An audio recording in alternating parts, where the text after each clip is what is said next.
Escribo esto bajo una fuerte tensión mental, ya que cuando llegue la noche habré dejado de existir. Sin dinero y agotada mi provisión de droga, que es lo único que me hace tolerable la vida, no puedo seguir soportando más esta tortura. Me arrojaré desde esta ventana de la buhardilla a la sórdida calle de abajo. Pese a mi esclavitud a la morfina, no me considero un débil ni un degenerado. Cuando hayan leído estas páginas atropelladamente garabateadas, quizás se hagan una idea, aunque no del todo, de por qué tengo que buscar el olvido o la muerte. Fue en una de las zonas más abiertas y menos frecuentadas del anchuroso Pacífico donde el paquebote en el que iba yo de sobrecargo cayó apresado por un corsario alemán.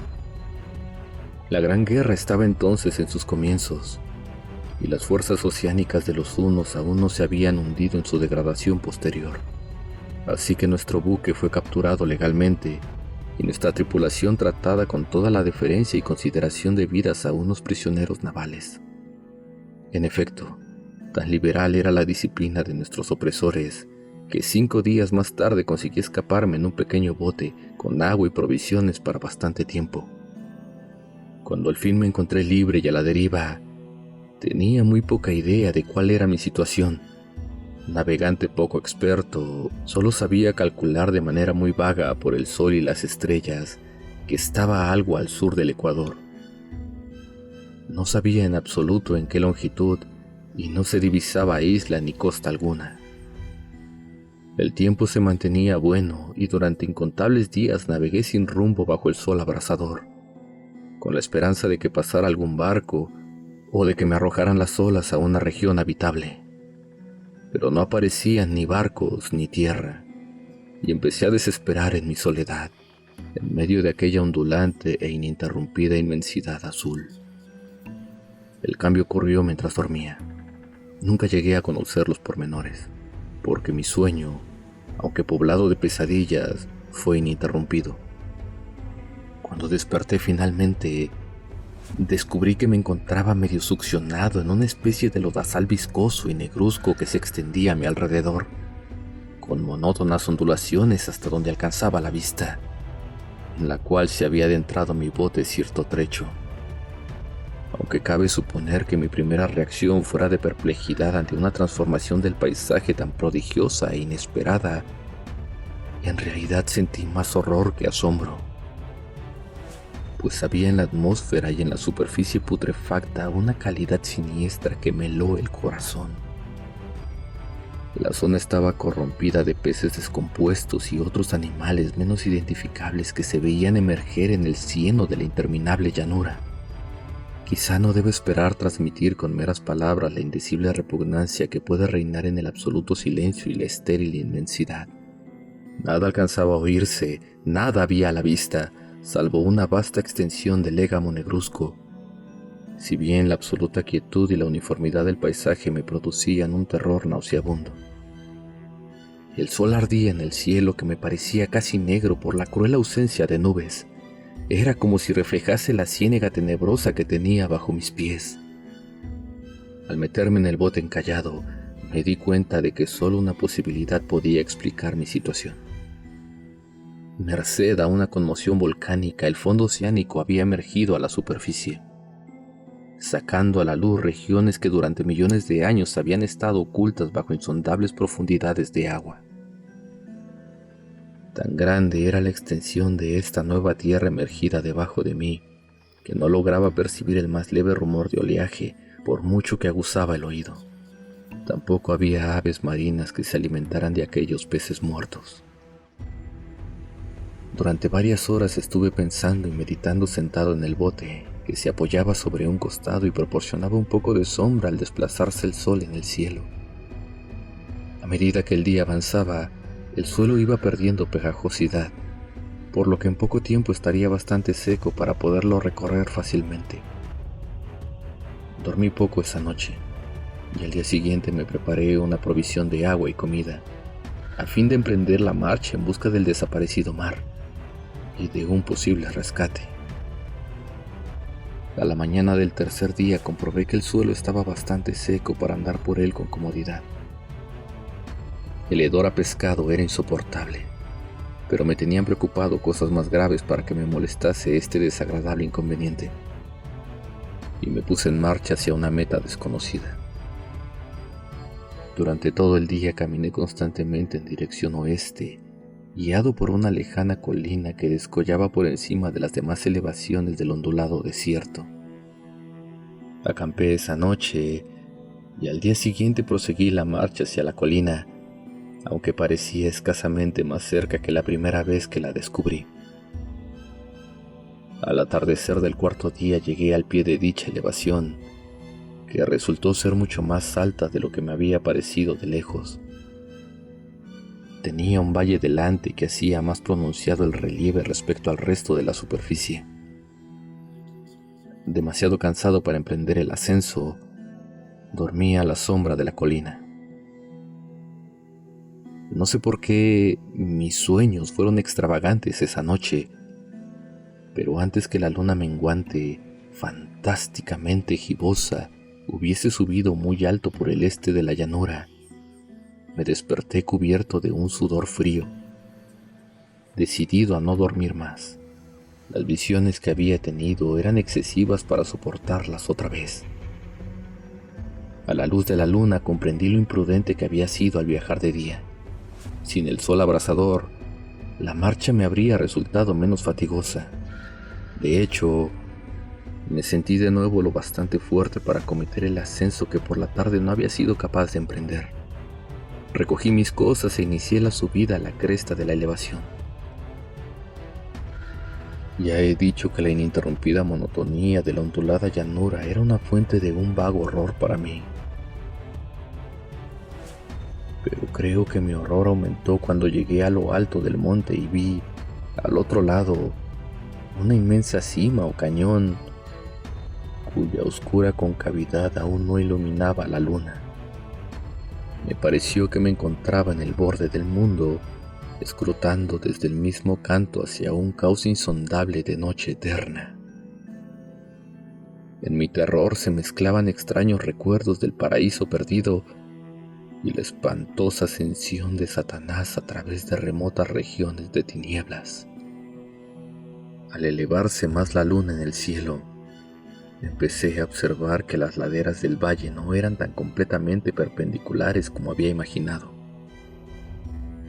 La roca formaba cornisas y salientes que proporcionaban apoyos relativamente cómodos para el descenso, y a partir de unos centenares de pies, el declive se hacía más gradual.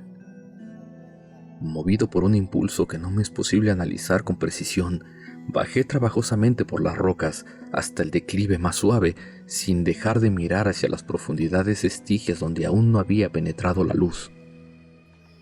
De repente, me llamó la atención un objeto singular que había en la ladera opuesta, el cual se erguía enhiesto como a un centenar de yardas de donde estaba yo.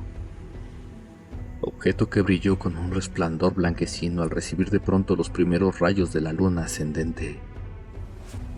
No tardé en comprobar que era tan solo una piedra gigantesca, pero tuve la clara impresión de que su posición y su contorno no eran enteramente obra de la naturaleza. Un examen más detenido me llenó de sensaciones imposibles de expresar, pues pese a su enorme magnitud y su situación en un abismo abierto en el fondo del mar cuando el mundo era joven, me di cuenta, sin posibilidad de duda, de que el extraño objeto era un monolito perfectamente tallado, cuya imponente masa había conocido el arte y quizá el culto de criaturas vivas y pensantes.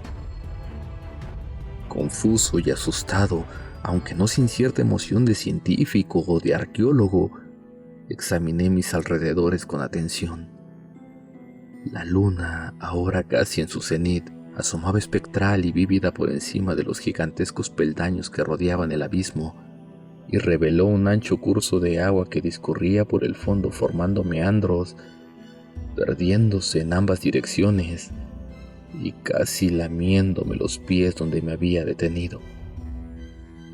Al otro lado del abismo, las pequeñas olas bañaban la base del ciclópeo monolito, en cuya superficie podía distinguir ahora indescriptibles y toscos relieves.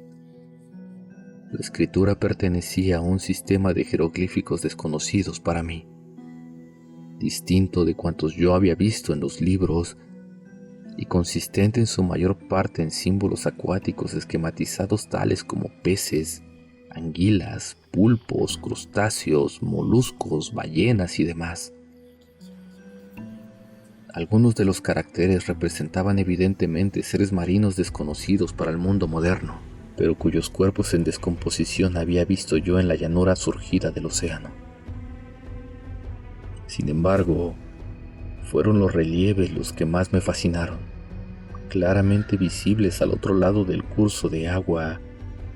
A causa de sus enormes proporciones, había una serie de bajorrelieves cuyos temas habrían despertado la envidia de un doré. Creo que estos seres pretendían representar hombres, al menos cierta clase de hombres, aunque aparecían retozando como peces en las aguas de alguna gruta marina, o rindiendo homenaje a algún monumento monolítico bajo el agua también. No me atrevo a describir con detalle sus rostros y sus cuerpos, ya que el mero recuerdo me produce vahidos. Más grotesco de lo que podría concebir la imaginación de un Poe o de un Borrer. Eran detestablemente humanos en general, a pesar de sus manos y pies palmeados, sus labios espantosamente anchos y flácidos, sus ojos abultados y vidriosos, y demás rasgos de recuerdo menos agradable. Curiosamente, parecían cincelados sin la debida proporción con los escenarios que servían de fondo, ya que uno de los seres estaba en actitud de matar a una ballena de tamaño ligeramente mayor que él. Observé, como digo, sus formas grotescas y sus extrañas dimensiones, pero un momento después decidí que se trataba de dioses imaginarios de alguna tribu pescadora o marinera, de una tribu cuyos últimos descendientes debieron de pertenecer antes que naciera el primer antepasado del hombre de Piltdown o de Neandertal. Aterrado ante esta visión inesperada y fugaz de un pasado que rebasaba la concepción del más atrevido antropólogo, me quedé pensativo, mientras la luna bañaba con misterioso resplandor el silencioso canal que tenía ante mí. Entonces, de repente, lo vi. Tras una leve agitación que delataba su ascensión a la superficie, la entidad surgió a la vista sobre las aguas oscuras. Inmenso, repugnante, aquella especie de Polifemo saltó hacia el monolito como un monstruo formidable y pesadillesco, y lo rodeó con sus brazos enormes y escamosos, al tiempo que inclinaba la cabeza y profería ciertos gritos acompasados. Creo que enloquecí entonces. No recuerdo muy bien los detalles de mi frenética subida por la ladera y el acantilado, ni de mi delirante regreso al bote varado. Creo que canté mucho y reí incesantemente cuando no podía cantar. Tengo el vago recuerdo de una tormenta poco después de llegar al bote. En todo caso, sé que oí el estampido de los truenos y demás ruidos que la naturaleza profiere en sus momentos de mayor irritación. Cuando salí de las sombras, estaba en un hospital de San Francisco. Me había llevado allí el capitán del barco norteamericano que había recogido mi bote en medio del océano.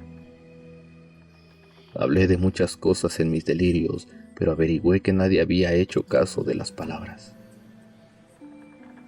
Los que me habían rescatado no sabían nada sobre la aparición de una zona de fondo oceánico en medio del Pacífico, y no juzgué necesario insistir en algo que sabía que no iban a creer.